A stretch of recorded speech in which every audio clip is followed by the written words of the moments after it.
dia berguna. Kalau oleh publik dianggap tidak berguna, itu tetap dia bukan pemimpin.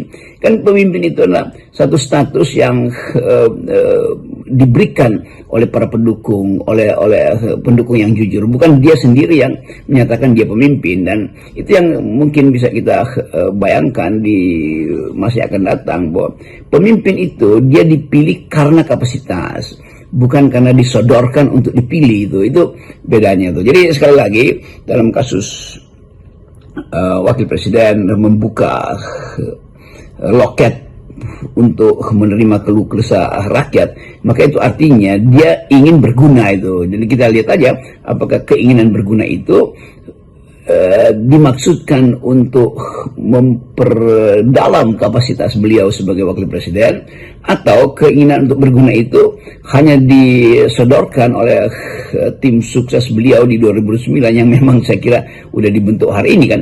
Jadi kita mesti bayangkan bahwa wakil presiden sudah mulai melihat jalan yang harus dia persiapkan menuju 2009, dan orang mulai menduga bahwa yaitu pasti 2029 itu adalah persaingan antara presiden dan wakil presiden. Kan Pak Prabowo tetap punya kesempatan untuk periode kedua, demikian juga Gibran punya kesempatan untuk jadi presiden di 2029. Nah, karena itu kita lihat secara gampang bahwa ada persaingan public relation, persaingan PR antara Pak Prabowo dengan Pak Gibran hari-hari ini. Itu adalah watak politik biasa saja, kita lihat itu.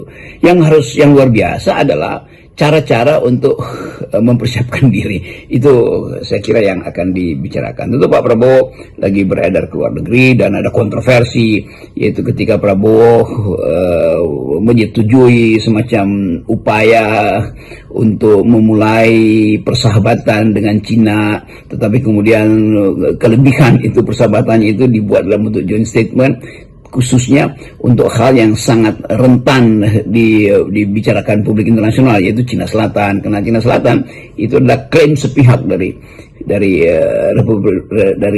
Cina, dan itu menimbulkan ketegangan politik di antara Cina dan negara-negara sekitar Laut Cina Selatan. Dan Indonesia terkait dengan isu itu karena klaim Cina yang sepihak, yang menganggap bahwa laut sekitar Natuna itu adalah milik dia. Tapi saya kira itu isu yang betul-betul akan jadi isu nasional ketika Pak Prabowo pulang. Jadi kita lihat nanti minggu depan Prabowo akan kembali ke Indonesia dengan isu yang kontroversial, yaitu memberi jalan pada Cina untuk punya klaim pada Indonesia, dan itu bertentangan dengan prinsip kita bahwa kita negara yang berdaulat dan sudah sedang mempertahankan wilayah Natuna itu. Kenapa mesti ada semacam negosiasi lagi dengan Cina yang klaimnya itu tidak didukung oleh hukum internasional?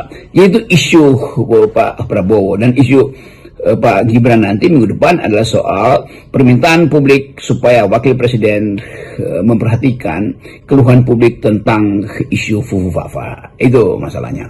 Salam.